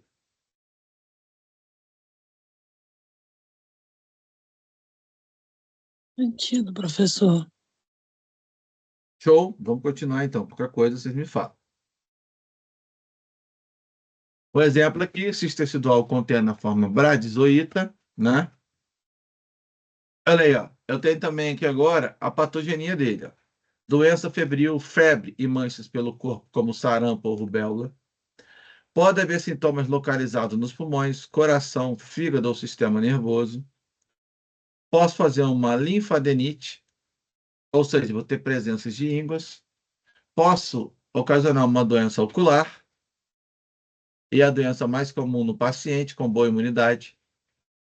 Inicia com uma dificuldade para enxergar, certo? Posso causar uma inflamação, podendo até terminar em uma cegueira. Ok, gente? Ok. Olha aí, ó, uma criança contaminada. E tem também a chamada toxoplasmose neonatal. Infecção que ocorre no feto quando a gestante fica doente durante a gravidez, podendo ser sintomática e até fatal, dependendo da idade gestacional em que ela se apresenta. Quanto mais cedo se contaminar, pior fica a infecção. Né? Aí o bebê pode morrer prematuramente, pode ficar abaixo do peso, pode apresentar uma correoretinite pós-maturidade, um estrabismo, icterícia e hepatomegalia. Essa corretinite é uma lesão, tá, no globo ocular, em que conforme vai crescendo o indivíduo, acaba perdendo visão, tá? Por isso que é pós-maturidade. Beleza? E se for no último trimestre? O bebê pode apresentar somente o quê? Pneumonia, miocardite ou hepatite com icterícia, anemia, plaquetopenia, de novo, né, a correoretinite, a ausência de ganho de peso ou até, dependendo da situação, pode até ser assintomático. Ok? Sim.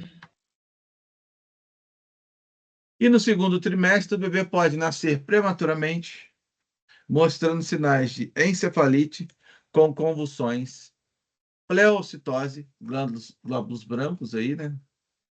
Que refere a isso aí, do licor e calcificação cerebral também. Como eu falei para vocês, ação do sistema imune, mas pode gerar calcificação do cérebro. Pode aparecer a chamada tétase de Sabin, que é seguida uma microcefalia com hidrocefalia, com correoretinite, retardo mental e calcificação intracraniana. É um combo horrível, né? Verdade seja dita. A criança sofre com esse tipo de vários sintomas e que são acometidos por conta desse impacto. Ok?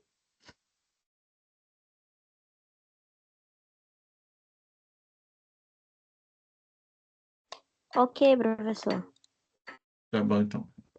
Então, olha aí, ó. Calcificação cerebral, encéfalo, atrófico, leptomeningite espessada, cortes, lobos hospitais, aquela área necrótica, hidrocefalia, dilatação ventricular, olha aí, lesão ocular, tudo isso aqui é um exemplo de lesões cerebrais e oculares que acontece em indivíduos contaminados, caso o sistema imune não seja bom o suficiente. Está relacionado também, gente, com a AIDS e com o câncer, tá? A imunidade do paciente está muito diminuída e a doença se apresenta de uma forma muito grave, causando lesões do sistema nervoso, dos pulmões, coração e na retina. Ok? Então, aqueles quadros que a gente falou anteriormente, gente, vai depender do sistema imune daquele indivíduo. Faz sentido ou não para vocês? Falam para mim. Professor, isso se chama... É tipo como se fosse uma co-infecção, né? Tipo isso, né? Co-infecção, não, cara. Geralmente esse quadro acaba levando quando a pessoa tem imunidade baixa, né? Ou o sistema imune dela enfraqueceu por um momento, alguma coisa assim. Entendi. Ok. E diagnóstico, através de sorologia, eu posso usar marcadores aí, como IgG, para marcar se eu tenho imunidade ao parasita, ou seja, se já fui infectado. Pode ser um marcador de infecção aguda do parasita também. Ou seja, se aquele parasita está presente ou não no meu corpo, então o IgG é se eu já tive e o IgM é se eu estou contaminado, ok? A identificação do parasita também pode ser feita em líquidos orgânicos, através de licor e lavado bronco também dos pulmões. Técnicas menos usuais, mas pode acontecer biópsia, PCR e isolamento de animais de laboratório para poder averiguar a questão dele estar contaminado, no caso um rato, né? Talvez fazer um teste nele para poder ver se aquele indivíduo está contaminado ou não, a partir também desse rato, inoculando nele. Ok? Certo, gente? Até aí tá tranquilo? Vocês estão conseguindo acompanhar? Como é que tá?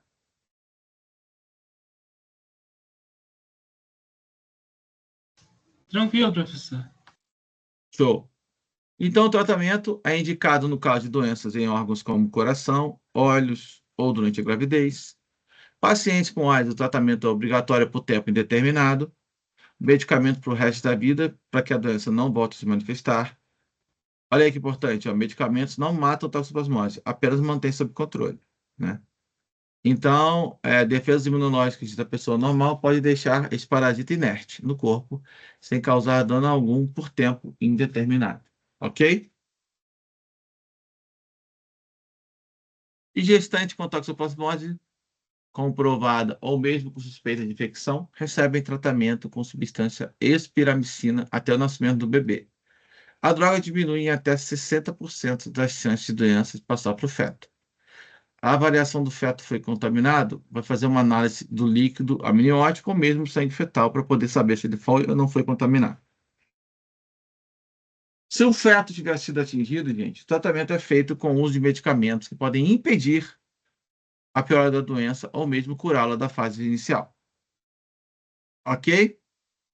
Tranquilo até aqui?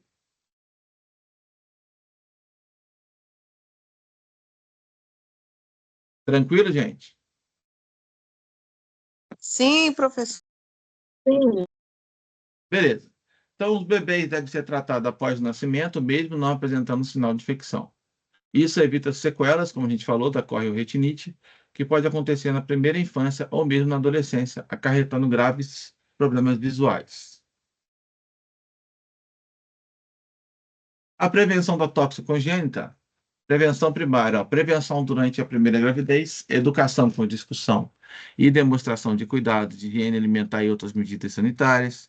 Prevenção secundária consiste no exame sorológico de soro negativos na gravidez. Soroconversão durante a gravidez, eu tenho aí espiramicina, que diminui o risco de infecção fetal. Se a infecção fetal for confirmada, tratamento com a estribaricina e com a pirimetinamina e com a sulfadizina, olha só como você imagina, e ácido fólico, beleza? E prevenção terciária visa diminuir as consequências da toxo congênita com tratamento do recém-nascido por um tempo, por um ano. Beleza?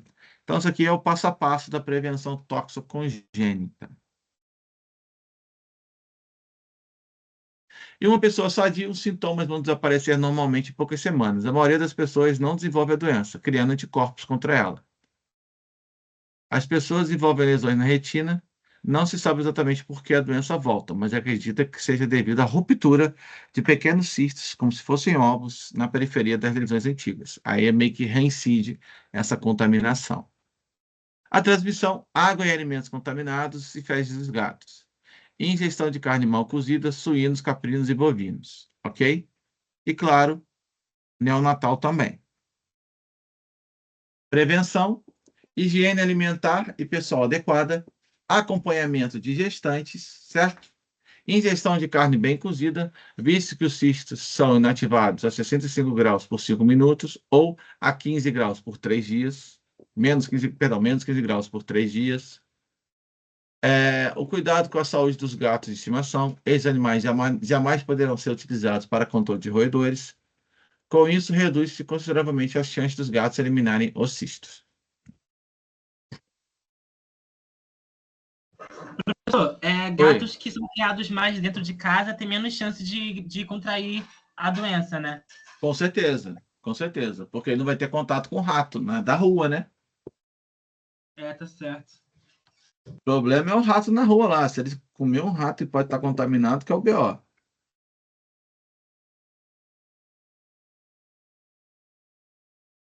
Certo? Sim. E aí, gente? Certo. Alguma pergunta? Então vamos continuar aqui então. A Toxoplasmose, o Instituto de UEL completa um ano com 84 cientistas em busca da vacina contra a toxoplasmose. A toxoplasmose é uma zoonose que afeta a saúde pública brasileira. Recentemente, não tem muito tempo aí, 2018, houve o surto de doença no Santa Maria, Rio Grande do Sul, com um óbito. Outra manifestação intensa do parasita ocorreu também em Santa Isabel do Ivaí, no noroeste do Paraná. O protozoário pode ser encontrado em fezes de gato e alimentos contaminados, e pode causar graves complicações em gestantes e pessoas com sistema imunológico debilitado.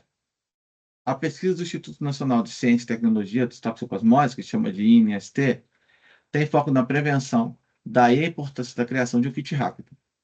Além desse reforço, os pesquisadores têm projeto para o desenvolvimento da primeira vacina brasileira contra a toxoplasmose. O imunizante é utilizado em ovinos e caprinos apenas no Reino Unido, Irlanda, França e Nova Zelândia. A vacina nacional se encontra em estágio de ensaio pré-clínico, ou seja, já passou disso com certeza. O imunizante deverá ser aplicado em gatos, que contaminam o meio ambiente por meio de suas fezes, e também nos suínos, que podem transmitir a doença pelo consumo da carne mal passada. Isso é interessante, né? O desenvolvimento de uma vacina. Qual que é a epidemiologia da toxoplasmose? Em relação à toxoplasmose congênita, em 2020, foram notificados 59 casos com recém-nascidos, 54,2% eram do sexo feminino, 18,6% eram moradores de Taguatinga e 93,2% moravam na zona urbana. Então, até dia 31 de março de 2023, mais ou menos um ano atrás, um pouquinho mais que isso, né? Foram notificados 3 casos de toxoplasmose congênita. Toda criança nascida de mãe suspeita, provável ou confirmada para o agravo deverão ser notificadas. O acompanhamento é feito pela investigação sorológica e clínica. Ok? E aqui a gente tem o nosso mapa mental, pessoal, da toxoplasmose para ajudar vocês com o estudo. Certo? Tranquilo, gente?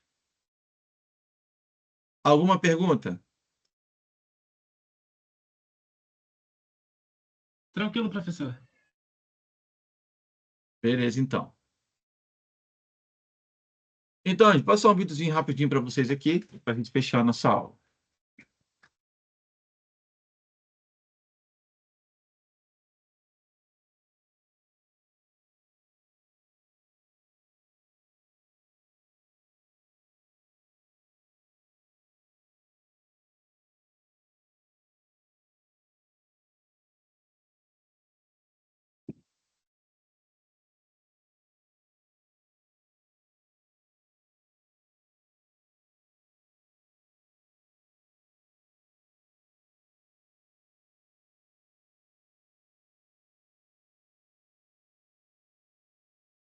Se eu consigo.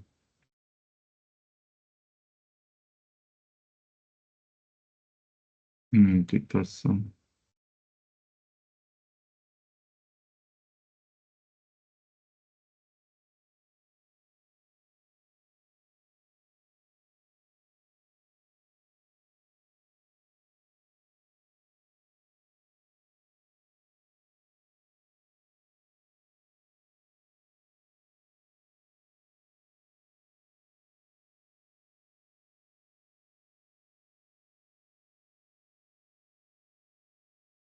Vê se eu acho interessante aqui.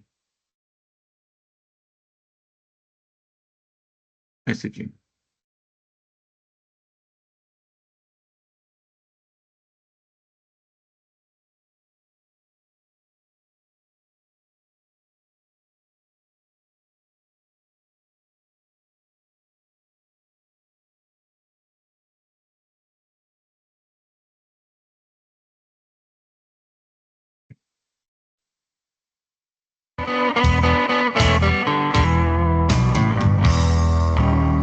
E aí, pessoal do Facilitando a Medicina, tudo bom com vocês? Eu sou o Cleverson Delvec e a gente vai para mais uma aula referente à parasitologia, essa playlist que estamos fazendo só sobre parasitas. Então, se eu te ajudar de alguma forma, você quiser receber mais conteúdos, mais videoaulas e participar aqui da nossa comunidade no YouTube, se inscreve no canal, galera, esse botãozinho vermelhinho que fica embaixo do vídeo, deixa seu joinha e vamos ao que interessa.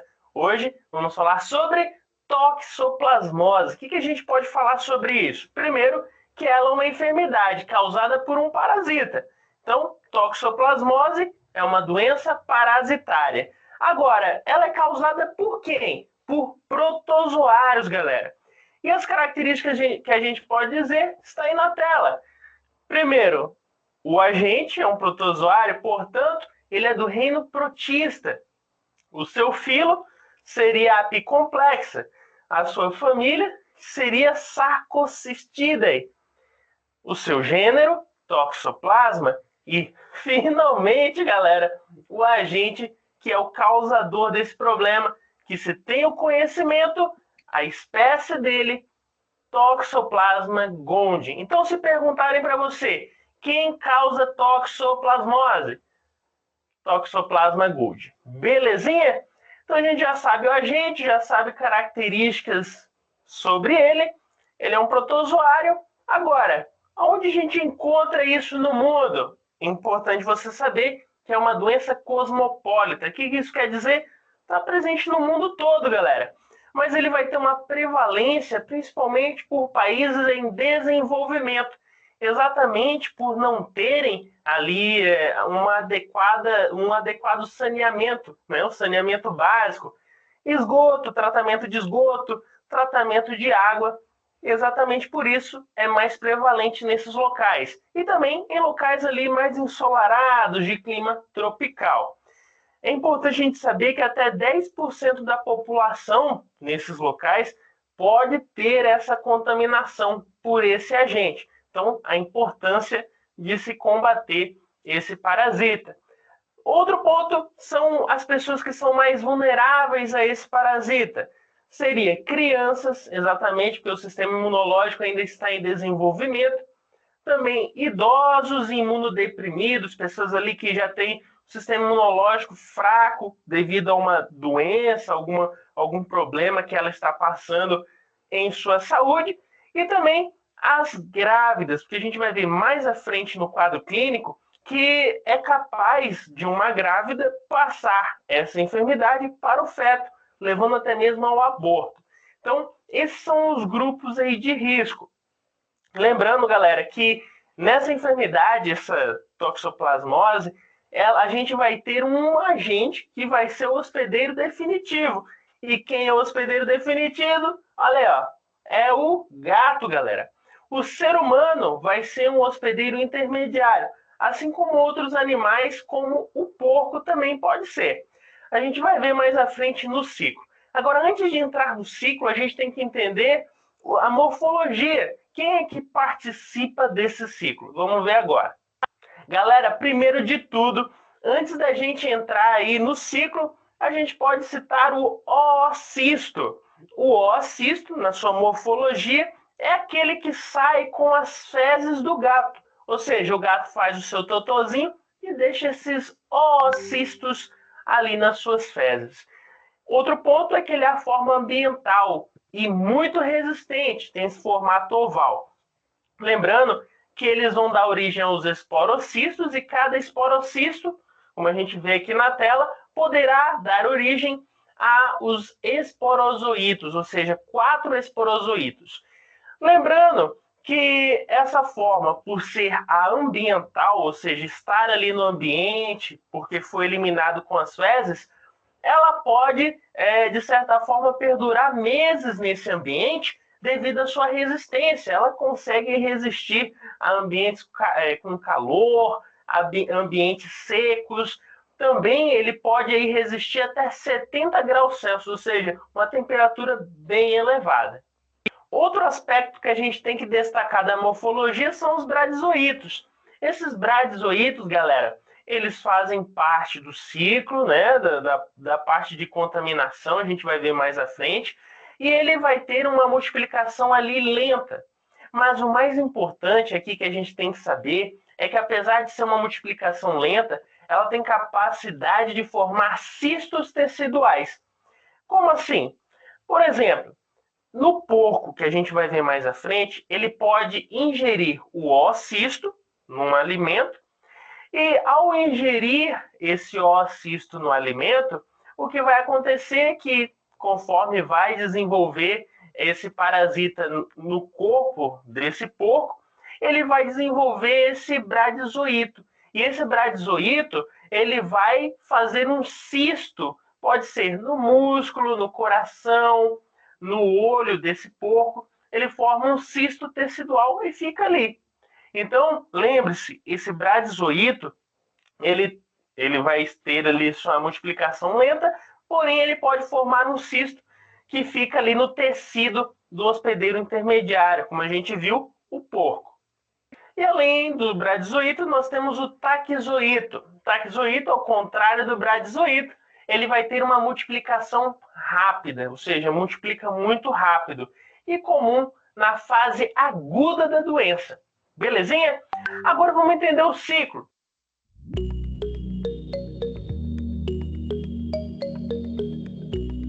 Galera, olha o ciclo. Eu sei, é muita coisa. Nós vamos por partes. Primeiro, vamos ver o ciclo que envolve o gato. Bom, o gato, como a gente vê aí na imagem, ele vai ter esse parasita em seu organismo. Então, ao defecar, ele libera os oocistos.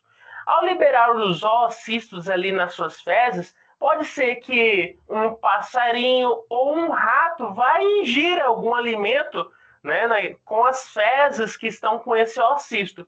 E ao rato ou o passarinho ingerir esse oocisto, o que vai acontecer? Eles vão formar primeiro o taquizoíto, posteriormente o bradizoíto, e o bradizoíto, lembra que a gente falou, ele tem a capacidade de formar um cisto tecidual. Então ele vai fazer esse cisto no tecido do corpo, ou do rato, ou do passarinho. Aí pensa bem, o passarinho e o rato, geralmente, na cadeia, né, predatória, a gente vai ver que o gato come esse rato e passarinho. Então suponha só que outro gato vai lá e come esse rato e esse passarinho. E o que acontece? Ele vai ingerir esse cisto que estava no corpo do rato e do passarinho. E lá, né, ao ser ingerido, lá no intestino desse gato, esse cisto vai se desenvolver na sua forma de bradizoíto. Depois ele forma o merozoíto, e esse merozoíto, com os processos que vão ocorrer ali, darão origem ao oocisto, que sairá com as fezes desse gato que foi recém-contaminado ao comer a carne desse rato ou do passarinho. Então, galera, esse é o ciclo envolvendo o quê? O gato. Agora vamos ver o porco e também o ser humano, que é o que nos interessa. Galera, da mesma forma que a gente falou do oocisto, né? O gato fez o seu cocôzinho, deixou o oocisto ali no ambiente com as fezes. Esse oocisto pode contaminar o alimento de um carneiro, de um porco, e ele acaba se alimentando desse oocisto, que vai acontecer praticamente que a gente já citou. Esse oocisto vai desenvolver na forma de taquizoíto, ele se multiplica, até que o sistema imune desse porco ou desse carneiro vai detectar esse taquizoíto ali e ele é esperto. Esse taquizoíto vai mudar para bradizoíto, que é ali uma multiplicação mais lenta. Só que lembra que a gente falou, o bradizoíto ele tem a capacidade de quê? De se formar um cisto. Exatamente isso. Ele chega ali no músculo do porco, ou do carneiro, ou no coração do porco ou do carneiro, e vai formar esse cisto. Então ele forma um cisto tecidual. Agora pensa só, se o ser humano vai e ingere a carne desse porco com esse cisto tecidual, ou a carne de um carneiro, aí o ser humano vai se contaminar ao ingerir esse cisto. E aí, o que acontece? Esse cisto, lá no corpo humano, ele vai se desenvolver na sua forma de taquizoíto, ao multiplicar-se também, como a gente já falou, vai multiplicar esse taquizoíto, até que o sistema imunológico percebe. Ao perceber, esse taquizoíto muda para bradizoíto, e o bradizoíto vai formar cistos também no corpo humano. Esses cistos teciduais, que pode acometer aí vários órgãos do nosso corpo. Então, galera, essa é uma forma do ser humano se contaminar ao ingerir a carne de porco ou de um carneiro que estava com esse cisto. Mas, galera, não é só por ingestão da carne de porco mal passada ali, crua, não. A gente pode também ser contaminado quando esse gato defeca, por exemplo, ali perto de uma horta, perto de uma alface, e deixa com essas fezes o oocisto. E vai que o ser humano vai e ingere essa alface mal higienizada. Ele acaba ingerindo o oocisto. E da mesma forma, não diga I want quando você pedir algo no restaurante. I want significa eu quero, porém soa rude por ser direto demais. Esse oocisto lá no corpo humano vai ser uma forma prejudicial. Ele vai desenvolver o taquizoíto, depois se multiplica esse taquizoíto, vai ter uma resposta imunológica, o taquizoíto muda para bradizoíto, e o bradizoíto tem a capacidade de formar os cistos que a gente já citou, esses cistos que vão formar nos tecidos, ou cisto tecidual. Então, pessoal, é basicamente isso o ciclo. Lembrando que o ser humano se contamina, então, por alimento e água contaminada com o oocisto, ou por ingerir, de certa forma, a carne do porco ou a carne de carneiro que está contaminada com esse cisto tecidual. E galera, quais são os sintomas? O que essa pessoa vai sentir? Vamos lá. Primeiro, o período de incubação, quando essa pessoa é infectada por alimento e água contaminada, vai ser até 20 dias.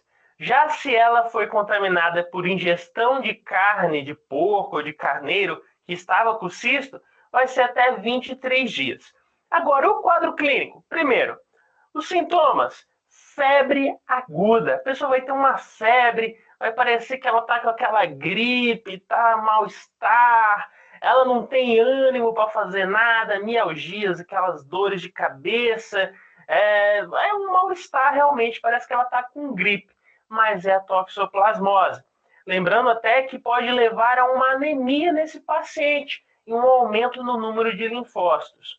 Outro ponto que a gente pode destacar seria o linfadenite. Como a gente vê aqui nessa imagem, forma aí uma inflamação desse sistema linfático, formando aí como se fosse uma bola nessa pessoa, né?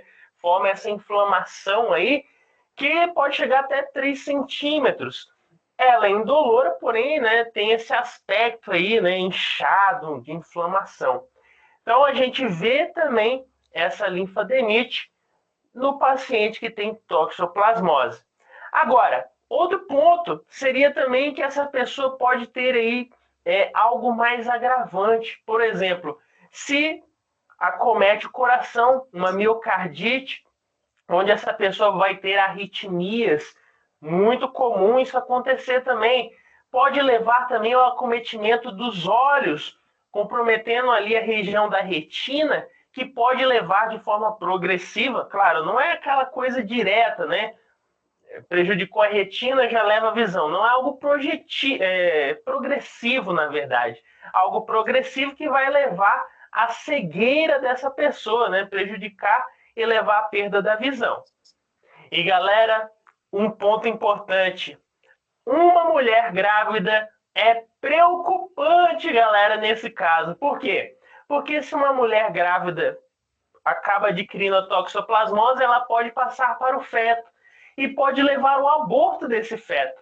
E caso esse feto resista, ele vai ter essa toxoplasmose e ela vai se manifestar, de certa forma, com um retardo psicomotor, com uma calcificação no cérebro. Também pode ocorrer aí vários problemas aí, como retardo mental, enfim, uma microcefalia. Seria aí vários sintomas que deixaria graves sequelas nesse paciente, que é recém-nascido, na verdade. Então, uma grande preocupação para as mulheres grávidas quanto a essa toxoplasmose.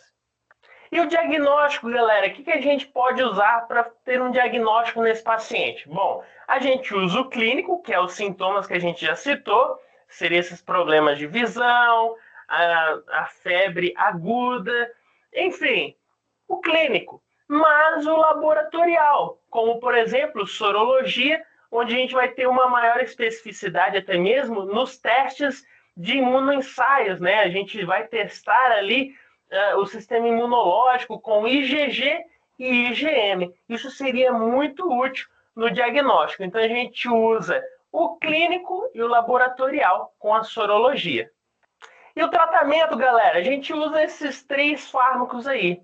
A sulfadiazina, a pirimetamina e esse ácido fólico. Então, a gente teria esses 3 aí como principal linha de frente para tratamento do paciente com toxoplasmose. Então, pessoal, com isso fizemos mais um resuminho. Se eu te ajudei, deixe seu joinha, se inscreve no canal e vamos continuar o nosso estudo sobre parasitas. Valeu? Agora ficou mais fácil dizer tchau para a saudade. Com a Guanabara você viaja no conforto da frota da melhor empresa. Beleza, gente? Passei isso aí para dar uma última revisão. Show? Alguma pergunta?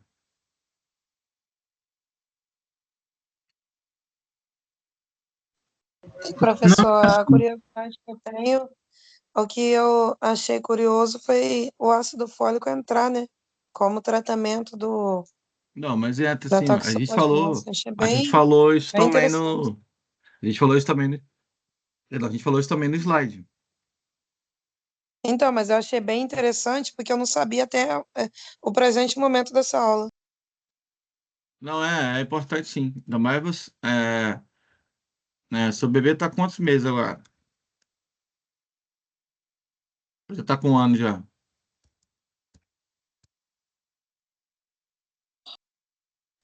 Deu uma travada aqui. Meu bebê tá com 6 meses. Ah, então. Mas quando você foi fazer os testes, provavelmente deve ter feito teste para toxoplasmose. Sim, foi de sangue. Graças a Deus não deu nada.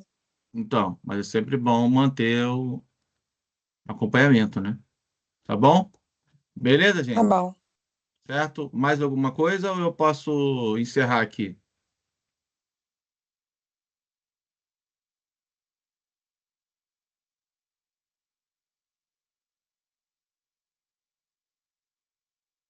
Posso encerrar, pessoal? Ou não? Vocês Por querem mim, falar alguma pode. coisa? Então, beleza, então. Vou parar de gravar aqui.